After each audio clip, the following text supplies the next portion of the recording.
Katika mapambazuko ya karne ya 20, wakati nuru ya Injili ikianza kuangaza Afrika Mashariki, kundi dogo la wamisionari lilivuka mipaka ya Tanganyika likiwa na ujumbe mmoja tu: kuhubiri Kristo na kumjenga mtu mpya katika imani. Kutoka kwenye udongo mzuri wenye jua kali wa Shinyanga hadi vilima vya Mwanza na mabonde ya Simiyu, mbegu ya imani kapandwa. Mbegu hiyo ndiyo leo tunaita African England Church Tanzania, yani AICT. Hii ni simulizi ya namna kanisa lilivyozaliwa, likakua na kuwa mwanga wa Injili unaong'aa katika vizazi vingi vya Watanzania.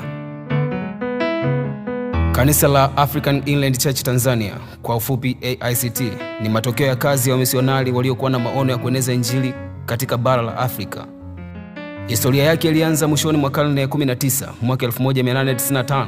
Mtumishi wa Mungu Charles Halbert pamoja na Peter Cameron Scott waliunda shirika la African England Mission AIM huko Marekani.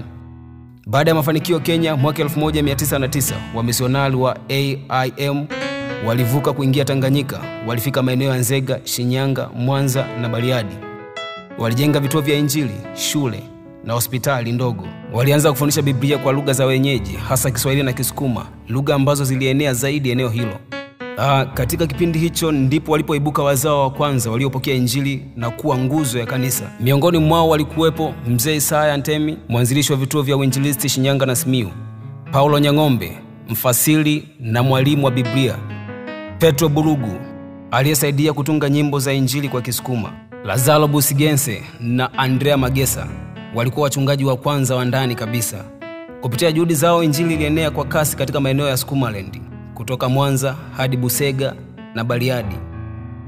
Baada ya uhuru wa Tanganyika mwaka 1961, wamisionari wa AIM walirudi makwao, wakiacha uongozi mikononi mwa Watanzania na wazawa.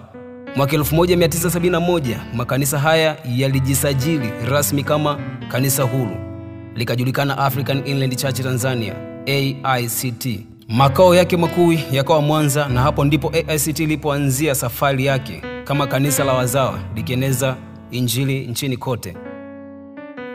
Kwa nini AICT inahusishwa na Wasukuma? Watu wengi husema AICT ni kanisa la Wasukuma, na kuna sababu za kihistoria zinazoelezea hilo. Kwanza, wamisionari wa AIM walijikita zaidi katika maeneo ya Wasukuma, hasa Shinyanga na Mwanza. Hivi walioamini kwanza walikuwa Wasukuma. Pili, lugha ya ibada ya mwanzo ilikuwa Kisukuma na nyimbo nyingi za zamani zilitungwa katika lugha hiyo. Tatu, viongozi wengi wa awali, wachungaji, wainjilisti na waimbaji, walitoka katika kabila la Wasukuma, na hivyo utamaduni wao ukaathiri namna ya uongozi na ibada. Kwa sababu hizo, watu wakaizoea AICT kama kanisa la Wasukuma, ingawa leo limepanuka na kuwa mataifa yote ya Tanzania.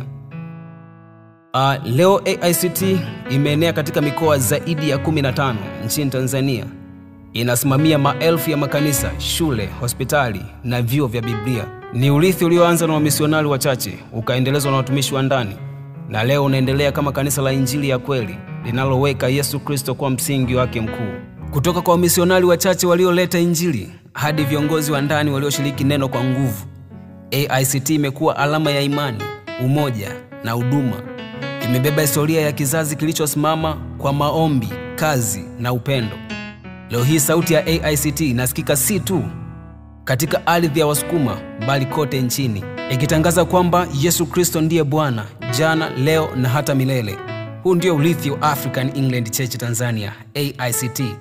Kanisa lilianza NASA Mwanza chini ya mchungaji Emily Nsiuka wa AIM hadi kuenea Tanzania nzima. Nakala hii imeandaliwa na kusoma kwako na mimi Melkizedek John Kazungu wa MTC Online TV. Karibu sana MTC Online TV.